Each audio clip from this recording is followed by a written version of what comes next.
Welcome to Football Podcast with Brandon White, Rob Thackrey. Here to discuss the happenings of Week 7 and discuss Week 8. Not a very eventful week, not a whole lot to catch up. There's a couple small trades that happened, and Cam Newton was a jackass, but other than that, it was a pretty quiet week, I'd say. Having a moment of silence right now for Jason Peters and Joe Thomas. I mean, the Eagles were trying their absolute best to regress to the median and failed. How does that happen? And it's over. Okay. It's one of those things. I wanted to shout out Joe Thomas and Jason Peters, two of the best tackles to have ever played the game, two future Hall of Famers for sure.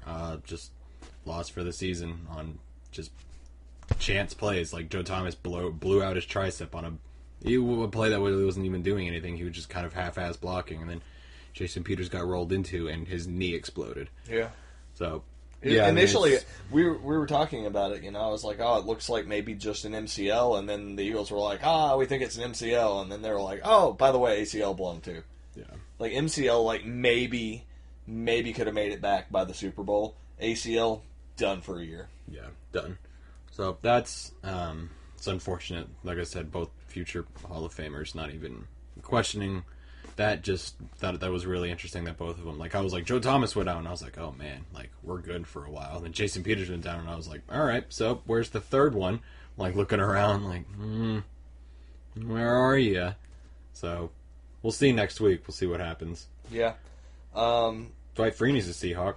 Yeah, well, we need to talk about that just for a moment because they're their front seven. Cliff Avrill's dead. Michael Bennett has like a foot injury, so I mean they're like getting him, and he's 37. And he was like pass rush depth for the Falcons, who have already had a great pass rush last year. So I mean I don't know what they're really expecting to get from Dwight. Well, they're obviously going to try to convert him over to the O line. Next thing you know, he's going to be playing guard. Because that's how Tom Cable builds an offensive line. I don't know how Tom Cable still has a job in this league. He was atrocious as the head coach for the Raiders. He's atrocious as an O-line coach for the Seahawks. How is he still employed? Well, he doesn't have any offensive linemen to work with, so he just coaches random players and puts them on the offensive line, I think. He has a voice. He can be like, hey, by the way, this whole draft thing that we're doing tonight, can we get some O-linemen? Because we have a quarterback. They had a running back. They had wide receivers. They had a defense. They had like one position group they needed to address, and they were like, we'll pick somebody up in the 7th. God. So, terrible. I mean, that happened, and a couple minor trades. The Chargers sent somebody you've never heard of to the Bears so that the Bears can now have 3 wide receiver 3s.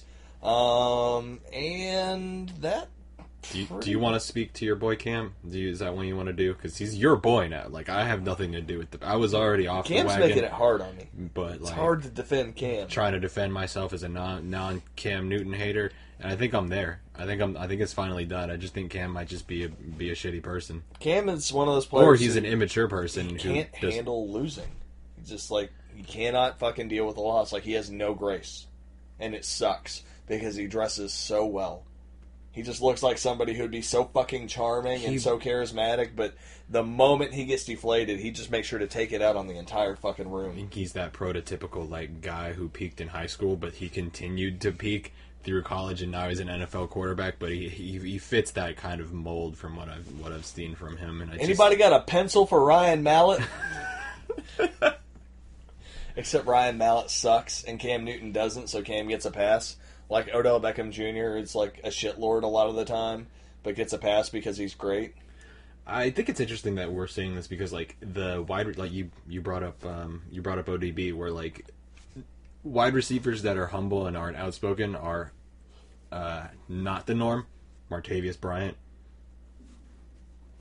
practice team, just have fun with that. Sit there and take that L for you there for a minute. But yeah, I think it's weird that it's like wide receivers, and we had the whole like I don't know if we've done the whole T.O. Chad Ochocinco like Andre Johnson thing on air before, but like that's the norm. Like outspoken, crazy Chris Carter, Randy Moss, just we could go on and on with names about diva quote unquote wide receivers, and at quarterback, that's not really a thing that we see. I don't know if it's because like they're expected to be the leaders, or like they're usually like the faces of it, or if it's like something that's like weeded out of them during like pee-wee, like high school, like up to college area, where they're just like, you can't do this. And so I don't know. Like the last thing I can think of that did this was Johnny Football, and I mean, he's out of the league, and he never really had any business being in the league, or at least being picked where he was playing for the Browns. So the Cam Newton anomaly, it's interesting to me from like a looking at people perspective, but from a football perspective, I think I can safely say, fuck that guy. The Browns could have had Carson Wentz. Yeah, and he'd be a beautiful ginger wearing an orange uniform. The Browns could have had Derek Carr. I mean, a lot of people could have had Derek Carr. I know, but my point the whole league one time could have had Derek Carr. The Browns like have missed on franchise quarterbacks multiple times. Like, it's just like, I think that they're just supposed to suck. What does this have to do with Cam Newton?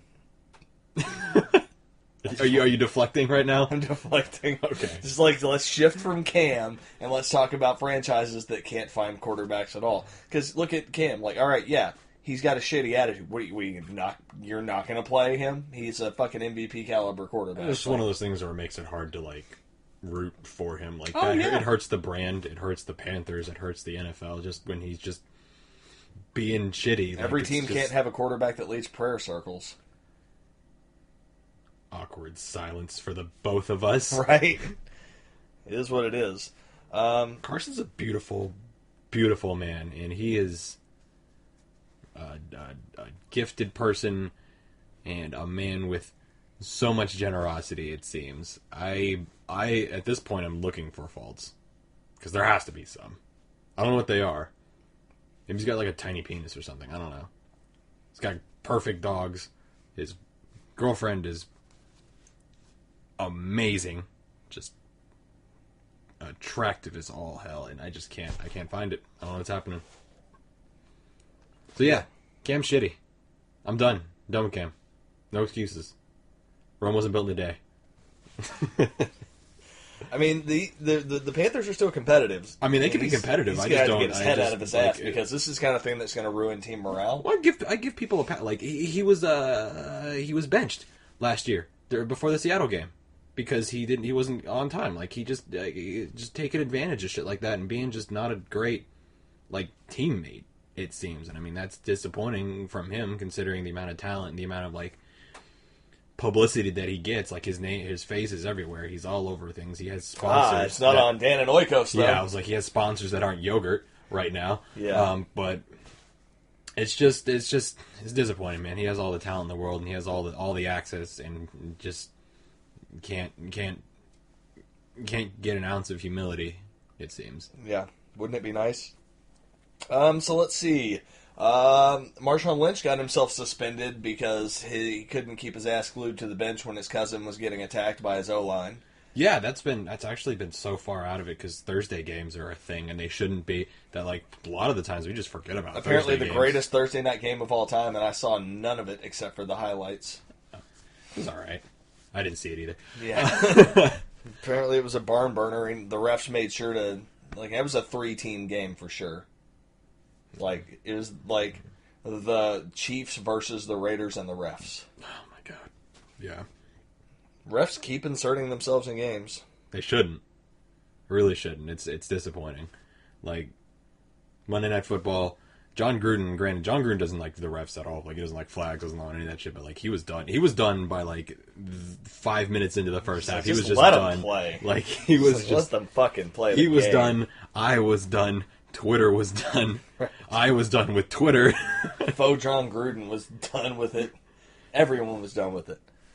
Yeah, I mean, we're never going to get this, and I think we proposed this last time, but they really need to do something about, like, if the refs make bad calls, or if they act a fool, there's no repercussions for them. Like, you basically just issue an apology throw your hands up and say, "We'll try better next week, guys." Wink, wink, nudge, nudge. I don't think Morelli's ever apologized for. When your last name is Morelli, you probably leave the game to go cut somebody's finger off at the docks. Oh, they don't. The refs aren't apologizing. The ref association is apologizing for them, or Dean Blandino, whoever's heading that shit up. So they will apologize, but those L's. A guy with the last name Blandino, who's probably the guy that mails the finger to the family. Those L's are still there. The Lions still have an L. Yeah. Jets still have an L. For all intents and purposes, the Chiefs, they still got an L. The only thing that they could possibly do, and it's not even a fair system, would be if they know the refs fuck a team over, then they should split the win or have a. There's no right answer. The only thing you can do is give picks. Yeah. Give picks. That's the only thing you can do. Yeah, compensatory picks or something to complement it. And even then, people are going to be like, well, they get it. It wasn't that egregious. It's fucking nonsense. I hate everything. Fucking hate football. Playoff picture. Because of tiebreakers between Steelers and Chiefs, and the Chiefs losing that barn burner to the Raiders, Steelers are now in first place at 5-2. Chiefs are in second at 5-2. Patriots are 3. Titans are 4. I guess we're just going to get a new AFC South team every week that isn't the Colts in it for. That's it. And if it's your week, when the season ends, guess what? You're in the fucking playoffs. Because that's how it feels. I feel like the Titans are failing upwards. The Titans tried so hard to lose that game against the Browns. It was embarrassing. It was embarrassing to watch. It was embarrassing to hear about. It's just embarrassing. You Titans fans, you should be embarrassed. 5 Bills, 6 Dolphins. AFC East just holding it down. Both of them. We thought the AFC West was going to be the team the division sending 3 teams in the AFC, and right now it's the East. Yeah, no, I mean the Bills ended up winning what could have been the Buccaneers, in my opinion, and this has happened to them twice, both against AFC East teams, but they were the better team on the field, but they just turned it over too much. They just gave the Bills that win. LaShawn handed them a touchdown. They couldn't stop them within 4 minutes. They scored 10 points in 4 minutes, and that was just not good enough. And the Dolphins, I'm probably going to use this term a lot, but they're failing upwards hard. Yeah. And I mean, they seem to have gotten better at quarterback, I think. You're a Jay Cutler guy. I'm a Jay Cutler guy, but I was also in the offseason the person saying they don't need to sign anybody. They can just roll with Matt Moore. They should have. They should have just rolled with Matt Moore. He's best backup in the league, probably. It depends on your feelings on Garoppolo, and that's a hard one to call. Matt Moore's been consistently good for the Dolphins for a long time. If there's somebody I want going out and leading my team, I can only think of one person maybe that I would put over Matt Moore. Maybe. Even then, it's a fucking crapshoot. Yeah, there's no real right answer. That's excluding Minnesota, because even they don't know who their starting quarterback actually is. So, they don't count for this conversation. NFC. Eagles at 1, Vikings at 2. Let's talk about the Vikings. You just blast right past the Eagles, don't even talk about it, it doesn't exist. The Vikings are the greatest anomaly ever. They look like they have the potential to be the greatest team in the league if they just had the quarterback situation settled. But it's just week in, week out, something's wrong. Sam Bradford's knee is dead. They actually, I read a report that who gets on the field? His first? knee was actually flown back with an American flag draped over the casket for his family, because he's an American hero and his knee is dead. Who gets on the field first? Bradford or Bridgewater? No, I was going to say Bradford or Luck. Oh, Luck is done for the season. Chuck Pagano came out saying today that they expect him to play, that no matter their record, if he's able to play, he's going out there. Chuck Pagano is a fucking idiot. Chuck Pagano is the worst head coach in the NFL. Chuck Pagano, his words mean nothing to me. They mean nothing to me. Chuck Pagano could hand me a check for $1 million guaranteed, and I'd be like, this means nothing to me. And I would take that check, and I would go to the bank, and I'd be like, I'll take 1 million nothings, please. And then I would take that money, and I would spend it on Twizzlers. Because that's how nothing it would mean to me. But no, Eagles look like the best team in football. I mean, they have the best record in football, which helps. But injuries aside, they still look amazing. Vikings, their defense is still lights out, and their offense is finding ways to win no matter who's at quarterback. They're probably going to win a depleted North, more than likely. The Lions need to get their shit together, otherwise the Vikings are going to run away with this. Rams are quietly either building the best offense in the league or being the biggest pretenders of all time. The Rams are quietly going to sneak through this season and like upset somebody in the playoffs. You can count on that. They're gonna surprise somebody. Saints apparently sacrifice somebody and have a defense now. There's a lot of voodoo down there. I think. I don't know. It's questionable, but it seems like they have a defense. They're holding that 4 seed right now. Their offense isn't necessarily winning the games. Their defense has helped them twice now. Drew Brees doesn't look as lights out as he normally does, though. He is on pace to reach 6,000 completions, 19 games before Peyton Manning did. Yeah. So that's great. That's cool. That's a thing. Seahawks at 5, just hanging back right now, as the Seahawks do. This is not a new thing for them. Sometimes they just hang back and wait. Like seeing them at the 5 seed midway through the season isn't the most unheard of thing. So, I mean, it's usually not the Rams. It's like the Cardinals or 49ers in the past decade or so. But, I mean, they look like they're trying to bounce back in spite of everything. And then, of course, you've got the Packers, who are spending their last week on this list, I think.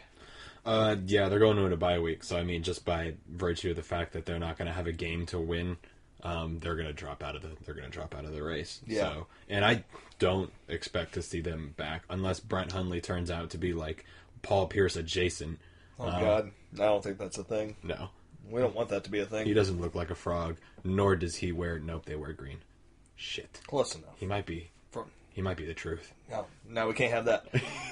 So, actually, I have a fun game or a fun thing I wanted to ask you. So, out of the non-division leaders here, who do you think can come back and win the division if you had to choose like one of them? So you have Eagles, Vikings, Rams, Saints leading the NFC, Steelers, Chiefs, Patriots, Titans leading the AFC. Which one of them, or which team in any division you think can come back and win? Texans. Being the Texans. Oh. AFC South, you goddamn easy picker. It was going to be them or the Panthers, and right now I'm feeling better about the Texans than the Panthers. So, yeah, that seems like the easy one. The Titans are pretenders. The Jaguars they're playing spoiler. I mean, they could win the division, but I feel like they're playing spoiler because there's this meme going around about how you don't want to play the Jags on an odd week. If it's an odd week, they're going to fuck your shit up. Oh yeah, because they've won 2 games in a row. They've win loss. So yeah, and their point differential between odd and even weeks is insane. So. It looks like they're playing spoiler in the NFL script this year. So you're not on the Lions train here? You don't think the Lions can overtake the Vikings? It's not that I don't think the Lions can overtake it, but most likely would be so, the Titans, because the Titans don't. The Titans just don't have it. I think it's a coaching issue. They've got the talent, without a doubt. Unless Mariota's also got the yips a little bit, because Carr's kind of looked that way early this season. Coming back from I've never broken my leg, but I guarantee if I did, I wouldn't want people near my leg. So yeah, Steelers are basically in control of that division. They have nobody to question them. Yeah. Unless the Chiefs start dropping games and the Raiders or the Broncos get their shit together and start winning multiple games in a row, that's locked. Yeah. The Patriots finally found a defense, so they're done, more than likely. So yeah, you got the Titans there. Saints, I don't really see anything going on. The Rams need to hold on to that division, otherwise the Seahawks would be a good one. And yeah, I mean, unless the Eagles fall off, which possible. You lose a middle linebacker and a left tackle, the shit can happen. But they've got that division basically on lock with the Cowboys and the Redskins both at 500. So interesting. Week 7, bounce back week for both of us. 12-3 was Brandon. Damashek and I were 10-5. So no ground gained for me. None at all. I'm slowly creeping out. My goal was to get an entire week's worth of games ahead of Damashek, and now I'm 7 ahead of him in week 8, which means I'm on pace to do it. I'm just slowly building my lead on him. Yeah. And I've got the CBS crew just they're my bitch. 70-36 is your record for the year. 59-47 is my record, and 63-43 is Damashek's, according to my calculations. Fantasy, only saving grace, 5-2. You're 4-3. Yeah, rough week. Marshawn fucked me. If Marshawn hadn't got himself ejected and could have done a thing, I probably could have won. Brandon, don't blame it on Marshawn. He's got 2 touchdowns this year. Don't blame your fantasy week on Marshawn getting suspended. Just getting like 60 more yards would have done. He had 9 yards. What am I supposed to do with my starting running back getting 9 yards in the game? Like, fantasy football can be a game of just a few points, and that's what it was. I just fucking barely lost. And Marshawn getting kicked out of the game did not help. Bye weeks. This week and next week is the heavy ones. Bye week hell. Cardinals at 3-4, Packers at 4-3, Jaguars at 4-3, Rams at 5-2, Giants at 1-6, and Titans at 4-3. All have bye weeks. I guess there's a lot of good stuff going on in here. So like, the Giants are happy for this because they don't have to go out and play. I think that's what it is. Like, Ben McAdoo's like, you know what? Fuck it. We don't have to play anymore. Titans need this bye week. They need to know what the hell's going on. They need to get their shit together. I don't know what is happening down in Tennessee, but I had hopes. I had high hopes for them, and they have already lost 3/4 as many games as I thought they were going to lose. I get it. Yeah. Okay. Cardinals, like I said, Cardinals and Packers are both in the same situation, essentially, is that their quarterback died and they need to figure out what the hell's happening. Yeah. Brent Hundley looks a little bit better than Drew Stanton did.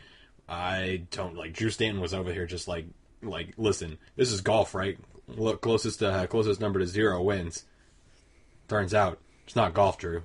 No, it's not golf. That's not how it works. It's not golf. No.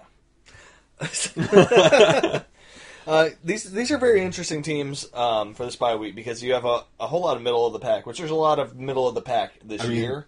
And then you've got like one dominant team and one just god awful team. So like you've got one team that's like protecting their lead by not playing, and then you've got this other team who's just like, hopefully nobody remembers that we're a team for a week, so we can like not get shit on by the New York media. Yeah. But I mean, whatever. I don't know. I mean, I'm just as a quick aside, kind of afraid of the Giants because the Cowboys did this thing 2 years ago where they just looked terrible because Tony Romo died, and then they ended up with Zeke. Because they fell into a good team, fell into a high spot. Yeah. So like this defense is great, and they have the wide receivers. They just basically have no line, and Eli's getting old. But if they manage to like fall into some sort of like crazy good like offensive talent or something like that, the Giants could come back and win. So like I'm looking at the Giants like hoping they win a couple more games, hoping they get to like 6-ish wins so they can pick in like the 11 range, so they don't really get like a great player. They get like one that's like okay, and they have a better chance of missing. Line players always end up. I mean, that's what they need. But like, if they go out and get Zeke, like somebody Zeke adjacent, I'm like, all right, well, fuck me. That's how I feel. So that's just a quick aside. That's why I'm glad the entire AFC West is going to go like 8-8, 9-7 this year. So Thursday game. October 26, 8:25 p.m. Possibly the worst Thursday night game we could see this year. You think so? I mean, both these teams are like... I mean... they're if the Dolphins win this game, they're a 5-2 team. That's how math works, yes. Yeah, just like, that's not really a thing. The Dolphins can't be 5-2 with the shit show that they are parading out every week. Like... Their strategy is to score no points in the first half and score all of them in the second half. The farther down that they can go in terms of point differential before they turn it on, I think the more power that they get. Like, they're like storing their energy in the beginning of the game so they can release it in like some sort of crazy Kamehameha. Don't have to rest your players at the end of the year if you rest them the first half of every game. They've only played 8 games of football by the end of the season. They're not going to get a bye week. You have to rest them some point. Yes, we'll just rest them during each game. Fuck it. You got the Dolphins coming to Baltimore to play a Ravens team that has essentially no identity on offense.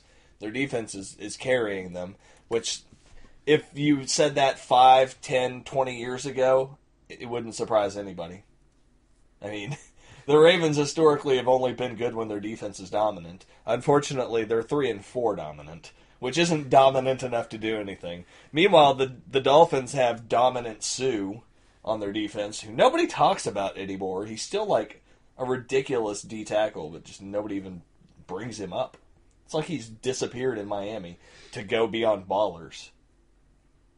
Ravens are favored by 3. Really? Ravens are favored by 3. I don't buy that. I mean, it's home field advantage. Yeah, I don't. I honestly, Which basically means that they're not favored. Like, it's a 0 game. Yeah, I definitely feel like this is going to be a Dolphins win. They're going to go to 5-2. Yeah, we heaped a little bit of praise on Matt Moore before we ended up going into this. I really don't have anything great to say about Joe Flacco or what they're trotting out as far as like running back pool. Like, they have nobody to pass it to. Jeremy Macklin's been a ghost as far as that goes. Like, Mike Wallace is not doing anything. Like, their defense is okay, but if you're not scoring points and you have Joe Flacco giving people short fields, like, it'll happen. This probably will be a game of inept offenses, I would think. Like Matt Moore will probably go out and lead them on a couple good drives, end up scoring like 20 points, but it's going to be one of those things where it's like 3-and-out punt, 3-and-out punt, 3-and-out punt. Long really drive depends by on the Dolphins. Ravens pass rush. If they can put pressure on Matt Moore, then I can see that being the case. But if they can't bring that together, because their secondary isn't really enough to stop there are weapons on that Miami team. If the front seven can't get enough pressure, I mean, and Devontae stop the Parker run, is probably not going to be a go. I don't think. They still have Jarvis Landry. I mean, that means Kenny Stills is going to get more work, and they still have Jay Ajayi. So like, we'll see. They've got options. I mean, they've got good options. Yeah. So and I mean, who knows? But I mean, it's Julius might actually do something for once. It's I mean, short week for the Dolphins too. This is true. With a new quote unquote quarterback, like he's aware of the offense, but he doesn't really have great chemistry with Kenny Stills. And one less cokehead on the offensive staff too, mind you. So that might help. Yeah, I'm trying to make a case here for the Ravens, but I'm also gonna go with the Dolphins. I don't see that the Ravens should win this game. Sunday, London, 9:30 a.m. I think this is at Twickenham or whatever it's called. Oh yeah, that's right. That's a Twickenham. Twickenham. This is. I mean, what do you Vikings? I don't even want to talk about this one. None of us are going to watch it. No, it's too early. It's too early. It's too early, and like trust us, the Vikings won this game in the future. We're time travelers. The Browns win this game. We came back in time to tell you that the Vikings have won, and then Marty McFly has a problem with his kids that we need to fix. These are the two things that we came back in time to tell you. If the Browns win this game, they're going to tear off 4 more and make you look like a fucking prophet. Yes. Falcons at Jets. Starting up the 1 o'clock games. I mean, what? Who saw this? Nobody. I mean, I don't care how good your offensive coordinator is when he leaves. Nobody sees this shit coming. 3-3 Falcons. Falcons are favored by 4.5. Yeah. Do you want the line on the Vikings game, or do you even care? Doesn't matter. They're probably favored by like 15 or some shit. 9.5. 9.5. That's way less than I expected. Yeah, obviously. It's not even the biggest spread of the weekend. Falcons at Jets. This is another one of those games where like Luke McCown has a better passer rating. He's thrown for more yards, and he has a better touchdown interception ratio, as well as more touchdowns on the season than one Matthew Ryan. And the Jets' defense looks better than the Falcons' defense. Yeah. So, I mean, what do you say about this game? If the Falcons lose this game, their season is probably over. They'll be at 3-4. Already what had their is bye a week. fairly competitive South. Like, Yeah. I mean, the Buccaneers are gonna hang around. Like, they're not the great team that They're we just thought a they were going to spoiler be. at this point. But they're gonna hang around. Cam can get his head out of his ass. Like, the Panthers can get something going, supposedly, and Drew Brees is always scary. So yeah, they lose, and it's not looking great for them. It's not looking great. Yeah. This is home, and they look terrible. Like I don't know how much of that Sunday Night Football game that you watch, but I picked the Falcons thinking they're gonna right the ship. This Patriots defense is pretending like they're last in the league. They're terrible. They couldn't get anything going. They didn't score. They had a streak going where it was 93 minutes or something like that between touchdowns. This is what between the happens when you Dolphins hire game an and offensive coordinator who's only coached one game for a college team. So, I mean, that's not known for its offense. Steve Sarkisian was a mistake. Julio Jones only has 1 touchdown on the year. I mean, I don't know how many more stats I need to throw out about how inept the Falcons' offense is right now. This is one of those picks I don't want to make because logic tells me that the Jets are going to jet and somehow find a way to lose the game. Right. And the Falcons need this. Like, this is a desperation game. It might be one of those things where they just go out there and they're like, fuck the game plan. Maybe Matt Ryan just fucking calls it on the field. I mean, the Falcons had this in them. Like, they have this, like, kind of, like, weirdness in them. Because, like, the Eagles played them really hard last year and just shut them down and on nothing, you know? So, like, they have had, like, stretches where they can't get anything going, it seems. And they're not throwing the ball downfield at all, which is a lot of the stuff that they've been doing. Their running scheme, which I was talking about, where everything was built off that play action with the zone stretch, they're not doing that very well. Yeah. So I don't really know what to do with the Falcons. Like, you can't have the defense out there for 40 minutes and expect them to play well. I'm going to err on the side of talent, and I'm going to go ahead and pick the Falcons. I'm not confident with this pick.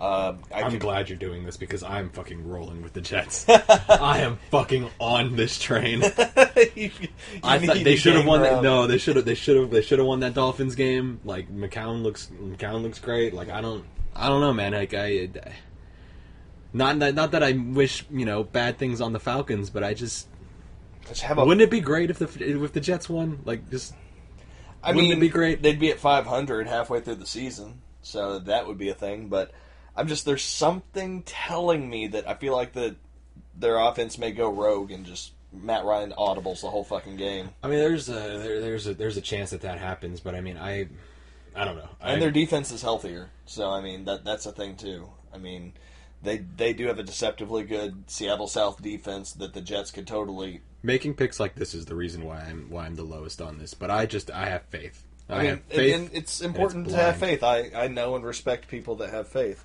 Those people are also objectively wrong in most decisions they base their faith on. So I'm rolling with the Falcons. Panthers at Buccaneers. I feel like we can't stop talking about the Panthers and Buccaneers, and here they are playing each other this week. They do play each other twice a year, I hear. I know, but it's just like there's so much like conversation being made about these two already in this episode, and they happen to have a matchup. This is going to be interesting. Luke Kuechly may not play. Buccaneers. Yeah, he practiced today, that being Wednesday, but has not cleared concussion protocol yet. Yeah. So I think we could be safe to err on the side that he will probably pass concussion protocol, but he does have a seemingly very bouncy brain. I am going to say that between these two teams with this matchup, Cam Newton throws a better temper tantrum than Jameis Winston throws a football, at least this year.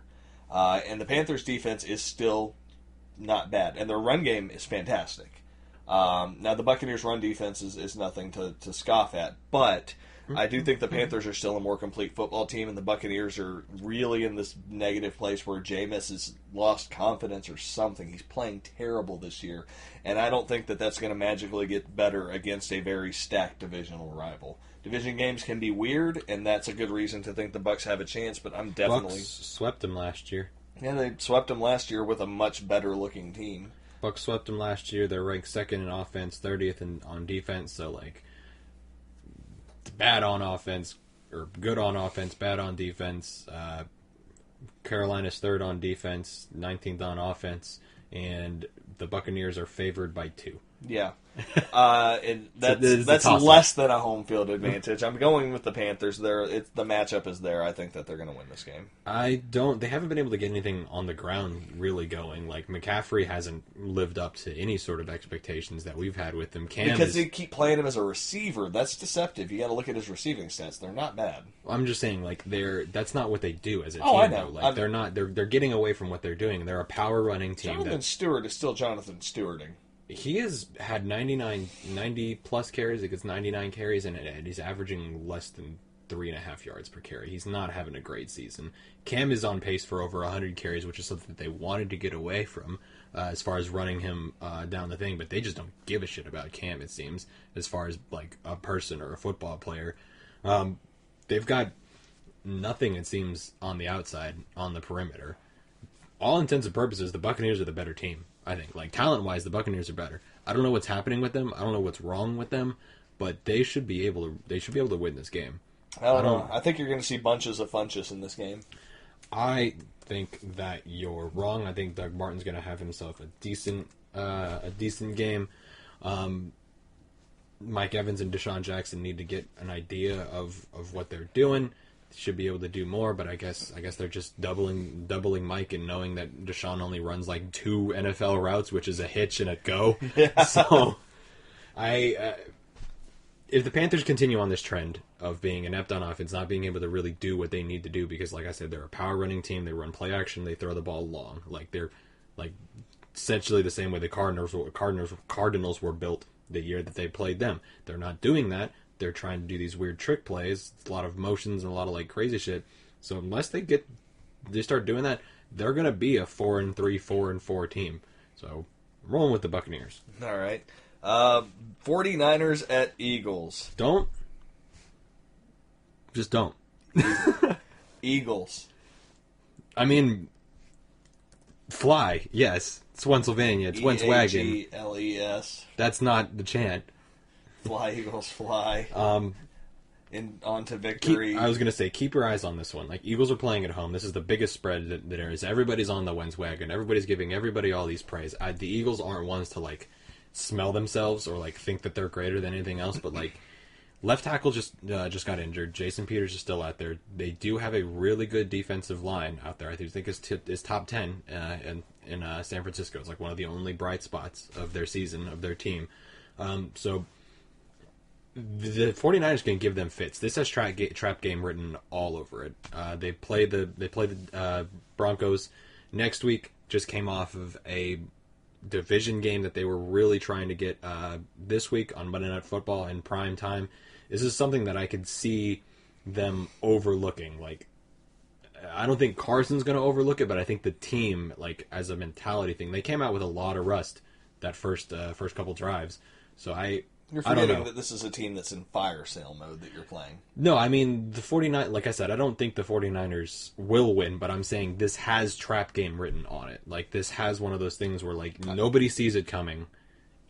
Nobody's gonna pick it. I think the next game on our docket is the trap game. I think that's the game you're looking for. No.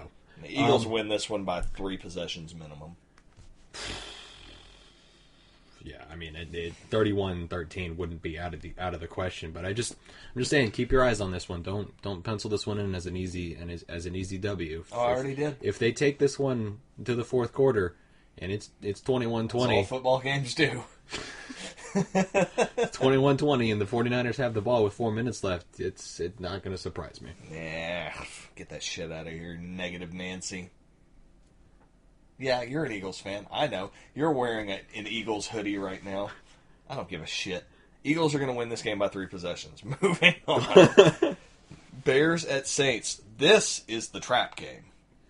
I don't think so. I think this is the trap. Everyone's going to assume the Saints, with their high-flying offense and their surprisingly good defense this year. Meanwhile, the Bears are over here with the Jaguars mentality of don't throw the ball. That's how you get interceptions. Saints are all curvy and stuff, and then you go get them into your bedroom and you take down their pants and there's a dick. That's the Dolphins. That's definitely the Dolphins. Well, you were saying it's the trap game, man. I mean, that's fair. This is interesting. The Bears are 3-4, and nobody saw this coming. They're winning the game by doing nothing. The Saints are favored by 9. Yeah, I mean, Eagles are favored by 13. Offensively, the Saints, by design, are going to put up more points than the Bears. The Bears' defense has really been keeping them in games, but the Saints' defense is also doing that thing too.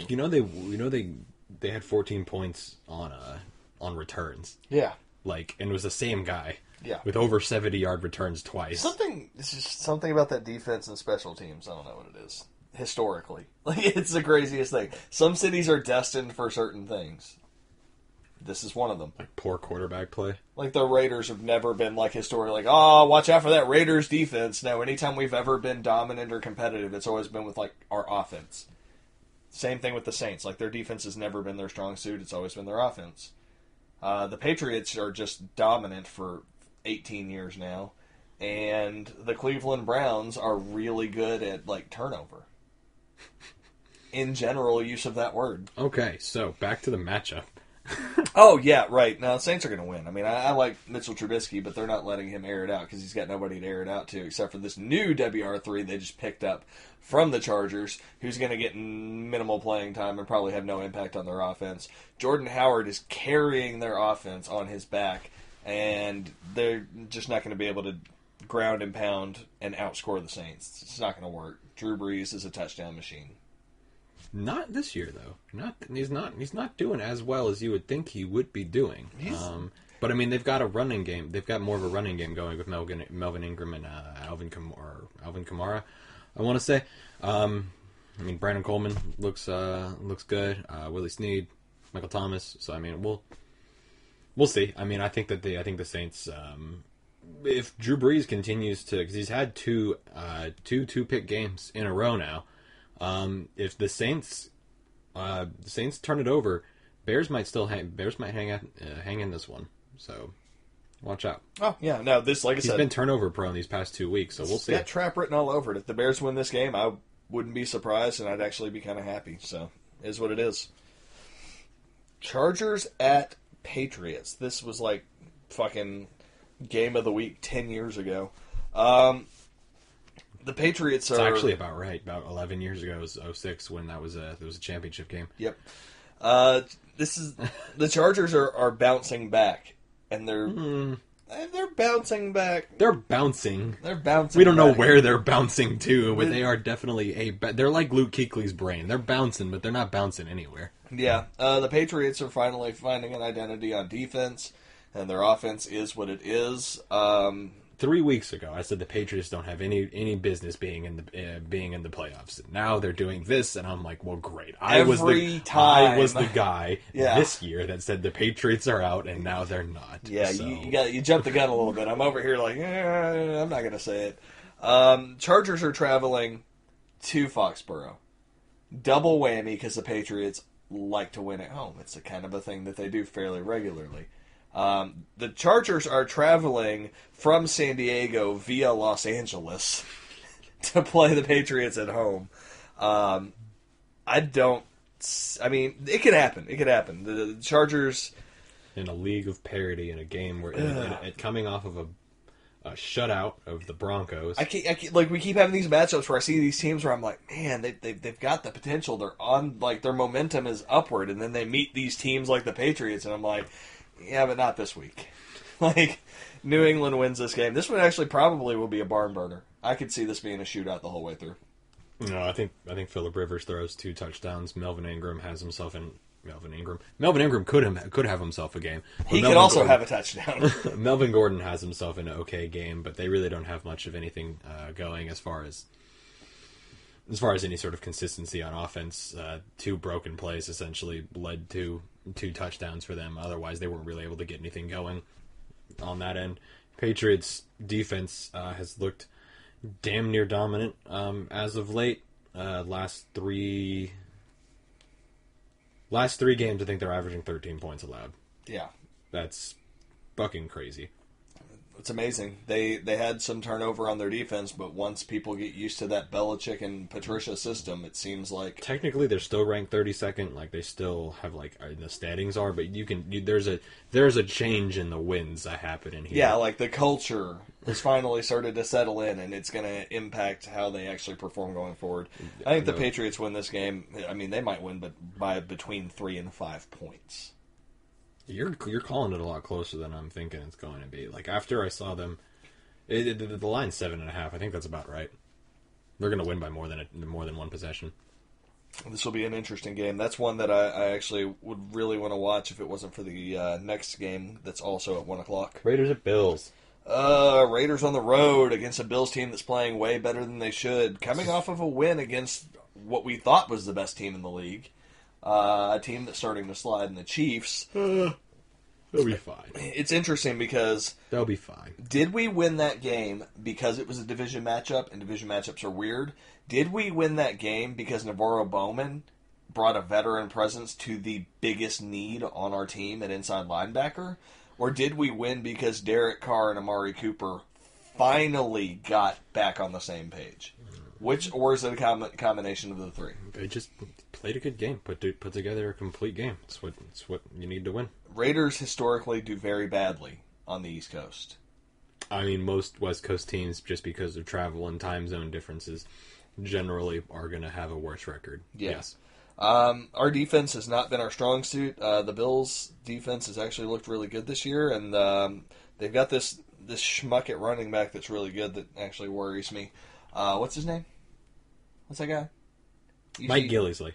Oh, Gillisley. That's the guy I was looking for. Yeah. I'm actually concerned about the Bills' run game. With Tyrod at quarterback, I mean, he's got wheels, and we have not done good against the run for a while now. Like, we've been pretty weak against the run. Now, we did good against the run last week, but that's like kind of a weird thing because like Kareem Hunt was the run, and we just did less bad than other teams have done against him. So, and I mean, Navarro Bowman he was active in that game. He was getting his tackles in. So, I'm really, really nervous about this game. At the beginning of the season, I penciled this in as a definite win. As did I. I'm a little more skeptical now since the 4-2 Bills are hosting us. Bills are favored by 3. So I'm going to roll with the Raiders just because I'm not going to disrespect them this week. I did last week because I trusted the Chiefs more than them. Mm-hmm. Chiefs are a better team than the Bills. It's going to be an interesting game. This one also has trap on it, I think. Raiders need to get this game to get back on track. They lose this game, and they need a lot of good things to happen, both to them and to the situation in the AFC to get. Raiders into the lose playoffs. this game, they almost have to win out the rest of the season. That's what I'm saying. They need a lot of good stuff to start happening, mainly in the East. It seems like for this to happen. I mean, the Raiders will need this tiebreaker if they plan on need this in there. tiebreaker, and I mean, God, it's a conference game. Like, yeah, I mean, in conference record, they need the tiebreaker. This is one of the games that the Raiders desperately need. Yeah.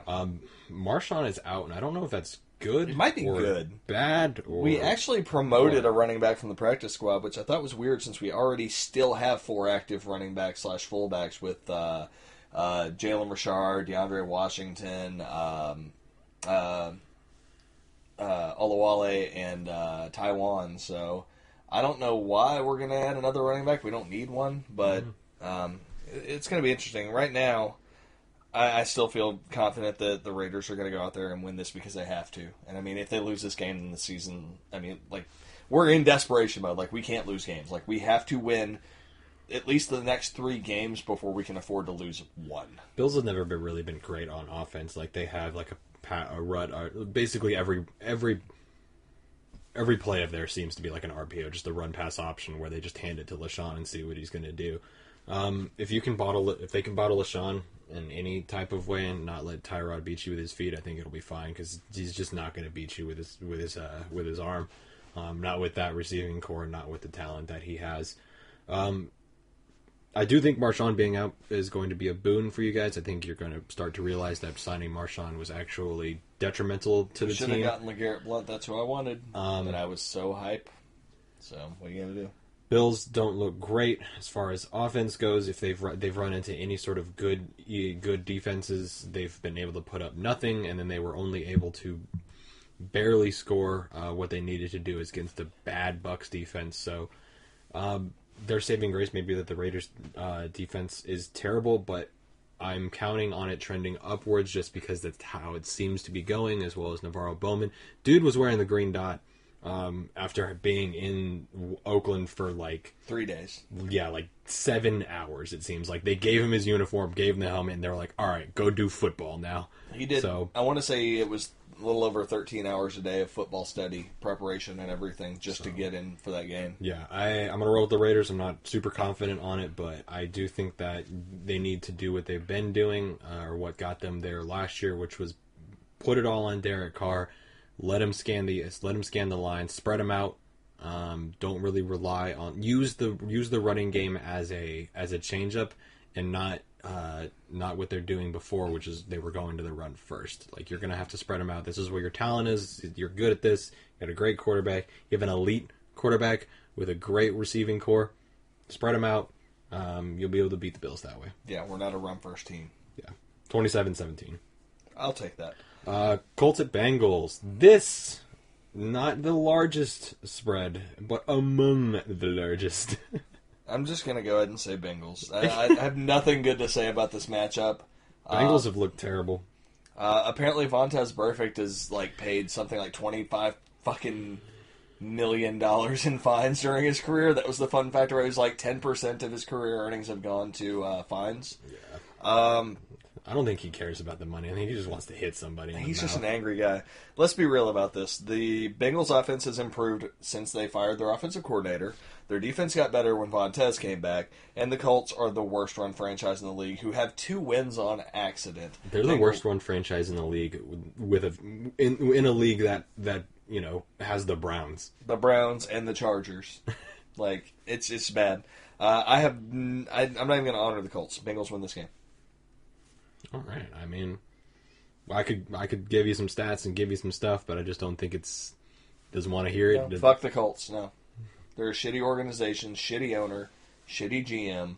They are ruining a generational talent at quarterback, and they're deceiving their fans by saying, "Oh no, he's going to play. It'll be fine. Buy our tickets." Yeah, that's the one thing that I don't like.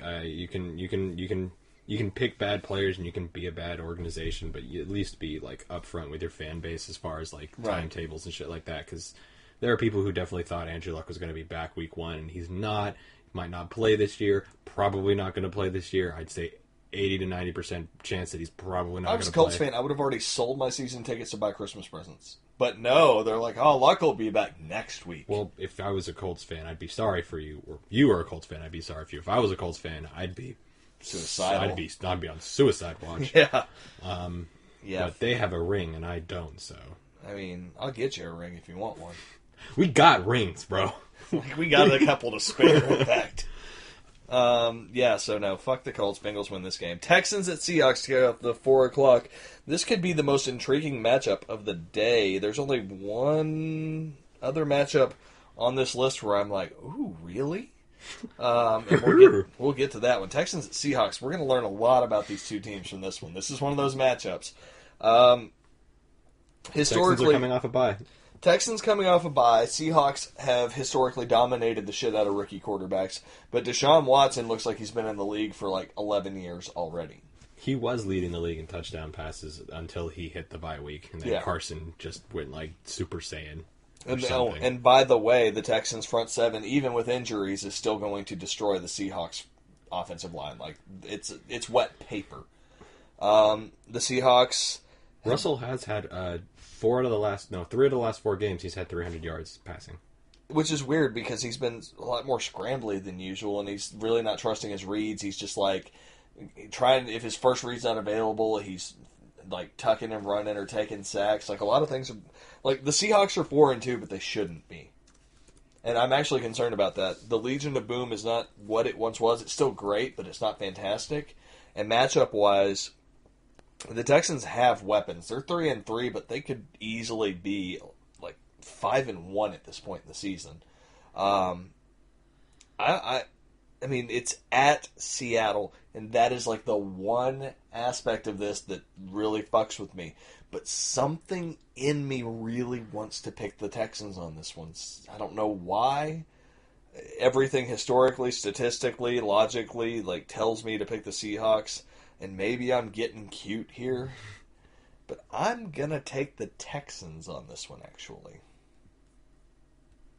Hot take. I don't really know what to say. It's my upset of the week right here. Deshaun, we'll see what the line has to say about this. The Seahawks are favored by 5.5. They have had an extra week to prepare, so that is something to take into account.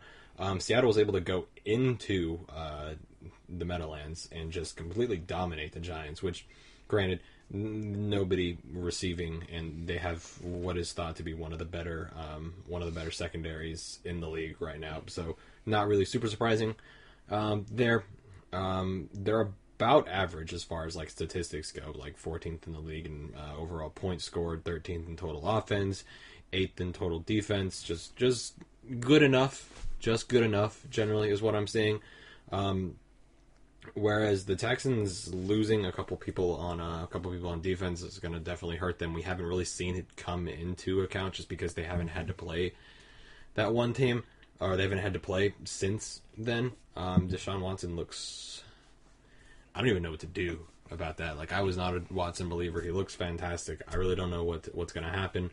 I do think Will Fuller's going to get shut down. DeAndre Hopkins, I don't think is as good as everybody else thinks he is. They're going to have to rely on that rushing attack. And if Michael Bennett plays, I think the Seahawks win. Cliff Avrill's on IR, which is definitely going to hurt them in the long run. They don't have a lot of sacks. They have like 12 on the year, so they're not looking good in that area. So it's why they haven't been able to really like win these games. Do you expect them to win? Because they're just not getting to the quarterback and coverage is breaking down.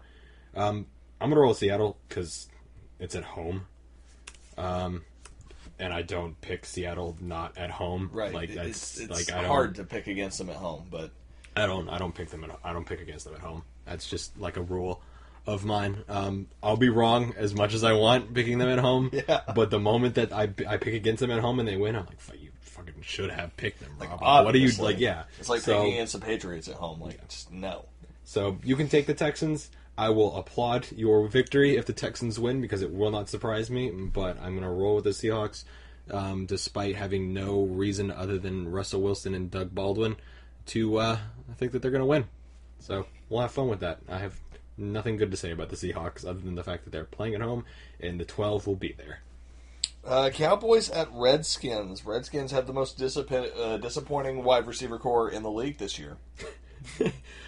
Were you the one who gave me that statistic? Or I must have seen it before, but they don't have a receiver in the top 90. Yeah, I was like on the toilet. I saw that and I was like, speaking of shit, Thackrey's gonna love this stat.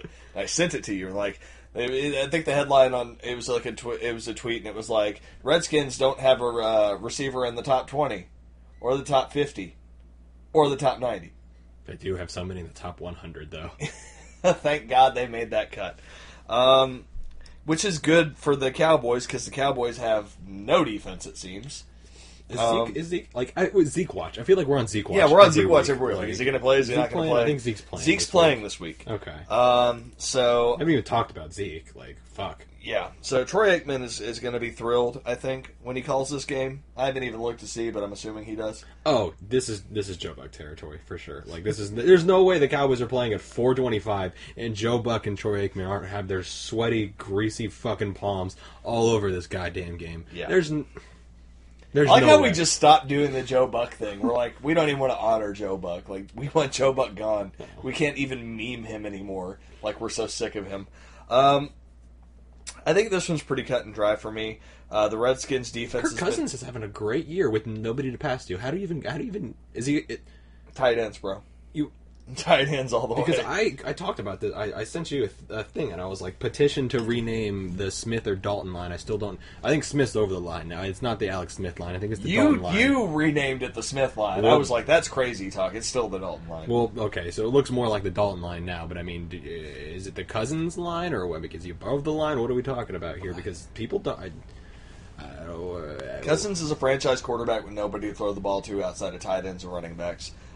Meanwhile, the Cowboys are still a much more complete offense. With Zeke. With Zeke. But anybody. I mean, I still think with that Zeke. I still with think Zeke. I think that they're fine even if they don't have Zeke. That being said, I think that this is going to be a matter of can the Redskins defense handle the Cowboys offense. This is a coin flip for me in that regard, but I think overall the Cowboys are the better team right now, if only by virtue of the fact that the Redskins wide receiver core is a disaster. The Cowboys win with Zeke. Yeah. There you go. Fine. Whatever. All right. Sunday Night Football. Steelers at Lions. This is the other game that I'm looking at like, oh boy, what do I do with this one? We're going to learn a lot about these two teams. We're not going to learn anything. These two teams are who we think they are. We're just going to end up letting one of them off the hook. The Lions are favored by 3. Yeah, I know. And looking at this, and I'm thinking, all right, Martavis Bryant isn't going to be playing.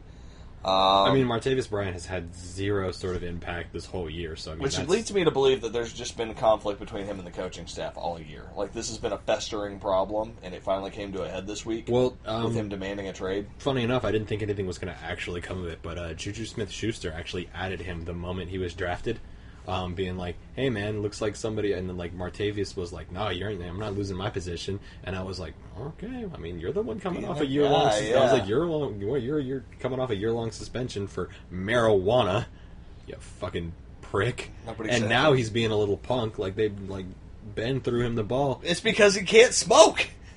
He needs to chill the fuck out, and nobody will let him. Like, Jesus. Ben threw him the ball, and I'll pass my just pass me on this rotation. Get Martavis on the rotation. Jesus Christ, he needs it. Yeah, he didn't even try to catch a touchdown last week. Like, he had it. Like, he had the guy beaten. He was within the 5-yard line, just dropped right in front of him. I mean, Martavius is just not in it as far as that goes. Like, I don't know who I dislike more right now just based on attitude, Martavis or Cam at the moment. You know who I'm picking, right? The Detroit Marshall Mathers. I am taking the Lions in this one. Even though, like... Home and away splits for Ben. I don't know what to do about him. What do we do about him? Ben's inconsistent away, and I'm still a Lions believer. Lions lose this, and I think they're out. I think they're done. Yeah, that's also playing into it. This is like one of those things where I'm like, I'm giving it to you, Lions. Got to go 4-3. If you don't, we're fucked. I have to get off your wagon. But also, I mean, the home and away splits for Ben. There's turmoil within the organization. Obviously, I think Martavius is trying to create turmoil, and everybody's just like pushing him away. Like, shut up, like, because Ben was taking questions, and he was like, "No, I don't care." Yeah, like, I want no part of this. Nope, Like, look, I've already escaped rape charges. I don't need this shit. I'm done. Yeah. Like, Antonio's just like, finally, they're not calling me the spoiled one. Yeah.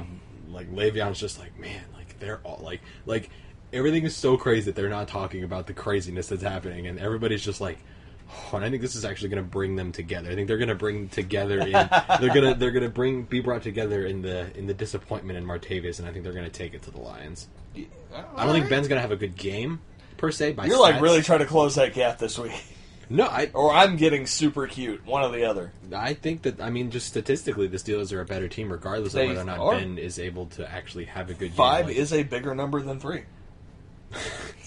They handed the ball off to Le'Veon 35 times, and the dude had 196 yards from scrimmage, and Antonio didn't really have a great game on that end. Like, that's how they have to win this game. They're going to have to win it running. The killer beach is what's happening now with Juju Smith-Schuster. I'm doing it. The killer beach.